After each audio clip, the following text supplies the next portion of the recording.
Halo, Assalamualaikum warahmatullahi wabarakatuh. Selamat datang di channel pembelajaran online pendidikan kewarganegaraan kelas 11 semester 1. Kita akan melanjutkan bab 1 yang kemarin, jadi ini part 2-nya.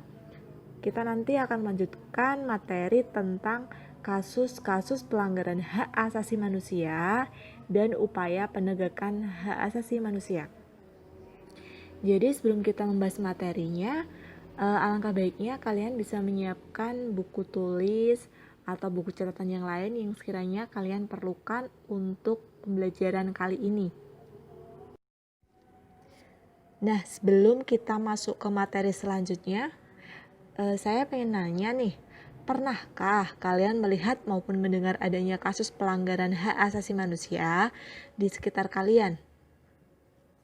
Mungkin bisa melalui berbagai sosial media yang ada, misalnya di televisi, atau di Facebook, di Instagram, atau di Twitter. Pasti kalian sering melihatnya. Contoh yang sering kalian bisa lihat kasus-kasus pelanggaran itu, contohnya apa sih? Ya, misalnya kasus pembunuhan, kasus pelecehan, kasus penganiayaan, dan banyak sekali.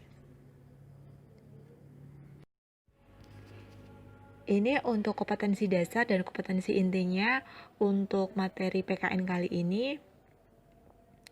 Dan tujuan pembelajarannya nanti harapannya kalian mampu peduli terhadap hak asasi manusia berdasarkan perspektif Pancasila. Terus nanti kalian dapat menganalisis pelanggaran hak asasi manusia, serta nanti kalian dapat menyajikan hasil analisis kalian tentang pelanggaran hak asasi manusia dalam perspektif Pancasila dalam kehidupan berbangsa dan bernegara. Oke, setelah ini kita akan membahas tentang pengertian dan jenis pelanggaran hak asasi manusia. Pelanggaran hak asasi manusia adalah setiap perbuatan seseorang atau kelompok orang, termasuk aparat negara yang disengaja maupun tidak disengaja, maupun kelalaian yang secara melawan hukum, mengurangi, menghalangi, membatasi, dan mencabut hak asasi manusia seseorang maupun sekelompok orang yang hak tersebut telah dijamin oleh undang-undang dan tidak mendapatkan atau dikhawatirkan tidak akan memperoleh penyelesaian hukum yang adil dan benar berdasarkan mekanisme hukum yang berlaku. Nah, ini pengertian pelanggaran HAM berdasarkan pasal 1 ayat 6 Undang-Undang Nomor 39 Tahun 1999 tentang hak asasi manusia. Bagaimana? Masih bingung? Kalau masih bingung, nggak apa-apa, nanti kita lanjutkan ke materi yang selanjutnya. Nanti kalian akan paham dengan sendirinya. Jenis pelanggaran terhadap hak asasi manusia. Pelanggaran hak asasi manusia meliputi pelanggaran hak asasi manusia yang dapat bersifat biasa dan kejahatan yang luar biasa atau kejahatan berat. Nah, di sini ada karakteristik kejahatan HAM yang berat, antara lain kejahatan terhadap kemanusiaan dengan bermotifkan kekuasaan yang dilakukan secara simetris dan meluas. Yang kedua, kejahatan ini akan menimbulkan kekhawatiran dan ketakutan dalam diri masyarakat. Yang ketiga, kejahatan ini diakui dunia sebagai kejahatan yang paling serius yang diselesaikan oleh seluruh negara, bahkan menjadi yurisdiksi internasional jika penyelesaiannya tidak dapat diselesaikan pada tingkat nasional. Selanjutnya, penyebab pelanggaran HAM. Nah, penyebab pelanggaran HAM ini ada dua faktor. Yang pertama ada faktor internal. Faktor internal ini faktor yang berasal dari dalam diri seseorang. Misalnya, 1. Tidak seimbangnya hak asasi dan hak kewajiban asasi. Yang kedua, belum adanya kepemahaman dan kesamaan mengenai konsep HAM. Sikap individualisme. Terus yang keempat, kurangnya kesadaran tentang hak asasi manusia. Dan yang kelima, rendahnya sikap toleransi. Jadi kalau yang faktor internal itu memang berasal dari kita sendiri. Nah, kalau yang faktor yang kedua yaitu faktor eksternal, yaitu faktor-faktor yang berasal dari luar diri seseorang, seperti yang pertama ada lemahnya maupun kurang berfungsinya lembaga-lembaga penegak hukum. terus adanya penyalahgunaan kekuasaan, dan penyalahgunaan kemajuan teknologi. Kasus pelanggaran hak asasi manusia di Indonesia, jadi ini ada beberapa contoh pelanggaran HAM berat di Indonesia yang bisa kalian ketahui seperti peristiwa Tanjung Priok tahun 1984, peristiwa Aceh, terus kasus terbunuhnya Marsina, kasus terbunuhnya wartawan Udin, tragedi Trisakti, dan peristiwa kekerasan di Timur pasca jajak pendapat tahun 1999. Nah, selanjutnya kita akan masuk ke upaya penegakan hak asasi manusia. Nah, di dalam upaya penegakan hak asasi manusia ini sebenarnya kita dapat melibatkan berbagai pihak-pihak yang dapat terlibat, misalnya dari pemerintahan sendiri nih, bagaimana. Terus yang terutama dari kita sendiri, bagaimana sih kita itu dapat memperoleh hak kita, tetapi kita juga harus menghormati hak-hak yang dimiliki orang lain. Dan jangan lupa juga, selain hak yang kita peroleh, kita juga harus menunaikan kewajiban kita sebagai seorang individu maupun sebagai seorang warga negara. Kewajiban dan tanggung jawab negara dalam menegakkan hukum. Nah, ini ada beberapa kewajiban negara. Yang pertama ada kewajiban untuk menghormati hak asasi manusia. Terus yang kedua ada kewajiban untuk melindungi hak asasi manusia. Yang ketiga ada kewajiban untuk memenuhi hak asasi manusia. Dan yang keempat ada kewajiban untuk memajukan atau mengembangkan maupun meningkatkan hak asasi manusia. Pemerintah Indonesia dalam proses penegakan hak asasi manusia ini telah melakukan langkah-langkah strategis, diantaranya sebagai berikut. Yang pertama, telah dibentuknya Komisi Nasional Hak Asasi Manusia atau sering disingkat Komnas HAM yang dibentuk pada tanggal 7 Juni 1993 melalui keputusan Presiden nomor 50 tahun 1993. Keberadaan Komnas HAM ini selanjutnya diatur dalam Undang-Undang Republik Indonesia Nomor 39 Tahun 1999 tentang HAM pada pasal 75 sampai 99. Komnas HAM merupakan lembaga negara mandiri setingkat lembaga negara lainnya yang berfungsi sebagai lembaga pengkajian, penelitian, penyuluhan, pemantauan, dan mediasi hak asasi manusia. Nah, ini ada beberapa wewenang Komnas HAM. Yang pertama adalah melakukan perdamaian pada kedua belah pihak yang sedang bermasalah. Terus yang kedua, menyelesaikan masalah secara konsultasi maupun negosiasi. Yang ketiga, menyampaikan rekomendasi atas suatu kasus pelanggaran HAM kepada pemerintah dan DPR untuk ditindaklanjuti. Dan yang keempat, memberikan saran kepada pihak yang bermasalah untuk menyelesaikan sengketa di pengadilan. Selain Komnas HAM, di sini ada organisasi lembaga swadaya masyarakat juga yang bergerak dalam penegakan HAM. Ini saya kasih contoh beberapa saja. Yang pertama ada Komnas Perlindungan Anak, ada KPAI, Komisi Perlindungan Anak Indonesia, ada LPSK, Lembaga Perlindungan Saksi dan Korban, LPHSN atau Lembaga Penegakan Hukum dan Strategi Nasional, dan ada ELSAM, Lembaga Studi dan Advokasi Masyarakat. Langkah strategis pemerintah yang selanjutnya adalah pembentukan instrumen HAM. Jadi pemerintah menyusun peraturan perundang-undangan yang sengaja dibentuk untuk menyelesaikan berbagai permasalahan tentang HAM. Ini contohnya beberapa saja. Nah, salah satunya di sini diundangkannya Undang-Undang Republik Indonesia Nomor 39 Tahun 1999 tentang HAM yang diikuti dengan dikeluarkannya peraturan pengganti Undang-Undang Nomor 1 Tahun 1999 tentang Pengadilan HAM yang kemudian ditetapkan menjadi sebuah undang-undang, yaitu Undang-Undang Republik Indonesia Nomor 26 Tahun 2000 tentang Pengadilan Hak Asasi Manusia. Langkah strategis pemerintah yang selanjutnya adalah pembentukan Pengadilan Hak Asasi Manusia. Pengadilan HAM dibentuk berdasarkan Undang-Undang Republik Indonesia Nomor 26 Tahun 2000. Pengadilan HAM adalah pengadilan khusus terhadap pelanggaran HAM berat yang diharapkan dapat melindungi hak asasi manusia, baik itu perseorangan maupun masyarakat. Pengadilan HAM menjadi dasar bagi penegakan kepastian hukum, keadilan, dan perasaan aman, baik untuk perseorangan maupun kepada kelompok masyarakat. Nah, Pengadilan Hak Asasi Manusia bertugas dan berwenang memeriksa dan memutuskan perkara pelanggaran hak asasi manusia yang berat. Di samping itu, juga berwenang untuk memeriksa maupun memutus perkara pelanggaran HAM yang dilakukan oleh warga negara Indonesia dan terjadi di luar batas teritorial wilayah Indonesia.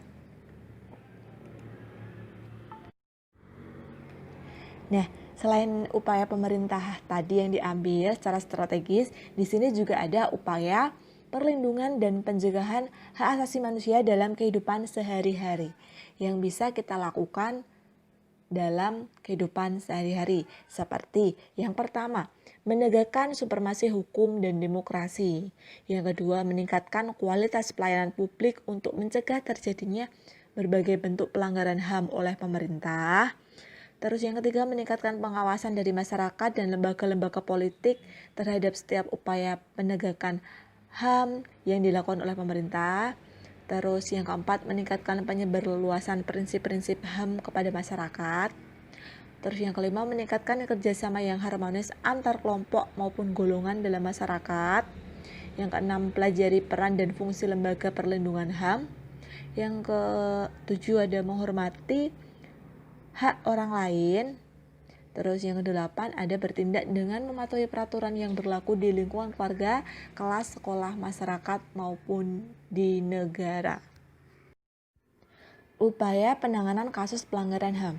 Nah, proses penyelesaian kasus pelanggaran HAM berat itu ada beberapa tahapan yang harus dilalui. Yang pertama ada penyelidikan, penyidikan, dan penangkapan. Yang kedua ada penyidikan yang dilakukan oleh Jaksa Agung. Yang ketiga penuntutan, dan yang keempat ada pemeriksaan di pengadilan. Hambatan penegakan hak asasi manusia. Ada beberapa faktor yang menjadi hambatan dalam menegakkan HAM. Faktor yang pertama ada dari faktor kondisi sosial budaya.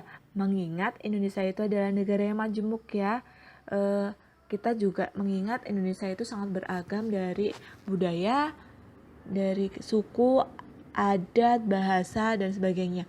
Kalau kita tidak memiliki rasa toleransi yang tinggi, maka dari keadaan sosial budaya itu dapat sangat memicu dan menghambat dari penegakan HAM. Yang kedua datang dari faktor komunikasi dan informasi. Mengingat letak geografis di Indonesia yang sangat luas dan berpulau-pulau tentunya sangat luas sekali. Dan yang kedua, dari sarana dan prasarana komunikasi dan informasi yang belum terbangun secara baik. Masih ada beberapa daerah terpinggir di Indonesia yang belum memiliki akses komunikasi yang merata. Yang ketiga, dari sistem informasi untuk kepentingan sosialisasi yang masih sangat terbatas. Nah, faktor yang ketiga itu dari faktor kebijakan pemerintah. Tidak semua penguasa itu memiliki kebijakan yang sama tentang pentingnya jaminan hak asasi manusia. Ada kalanya demi kepentingan stabilitas nasional, persoalan hak asasi manusia sering diabaikan. Nah, misalnya nih, masih ada beberapa kasus hak asasi manusia itu yang belum mencapai titik akhir atau mencapai titik puncak.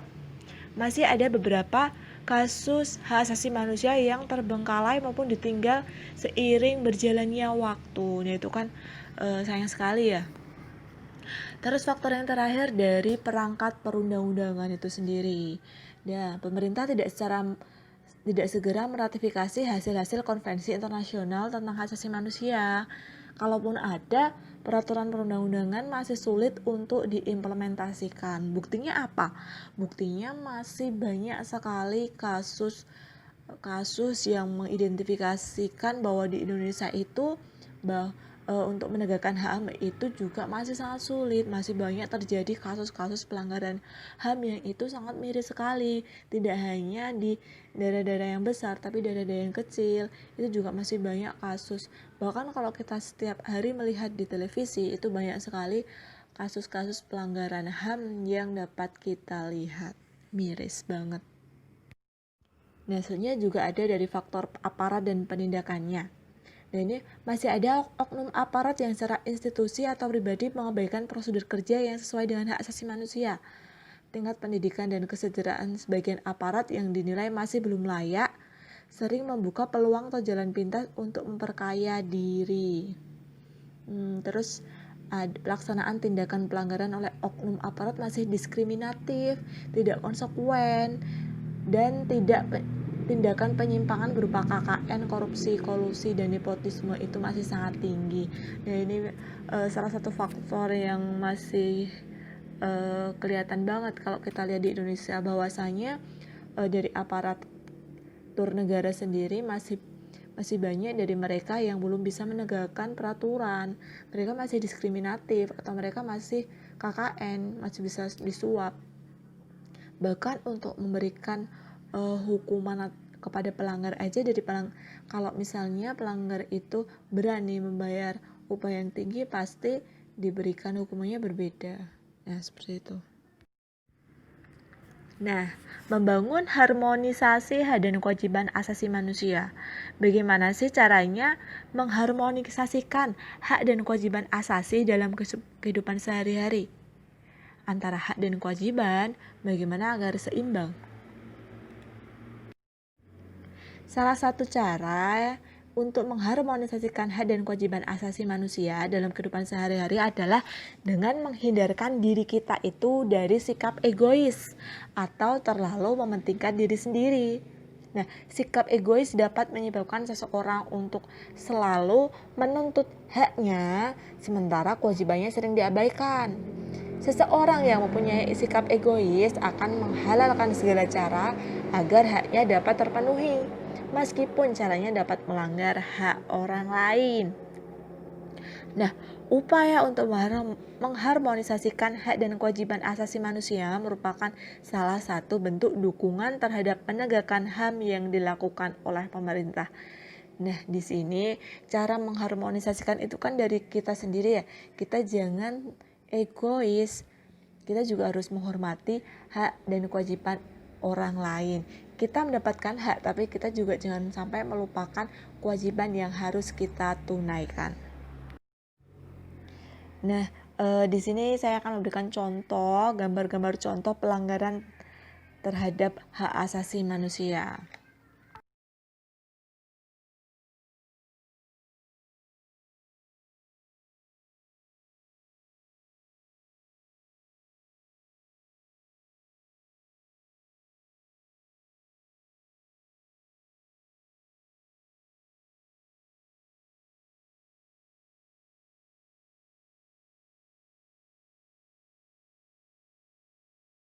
Setelah kalian melihat berbagai contoh pelanggaran hak asasi manusia yang pernah terjadi di Indonesia, berikan pendapat maupun komentar kalian tentang penegakan hukum terkait hak asasi manusia di Indonesia.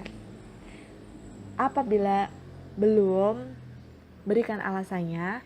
Apabila sudah ditegakkan, juga berikan alasannya berdasarkan pendapat kalian masing-masing.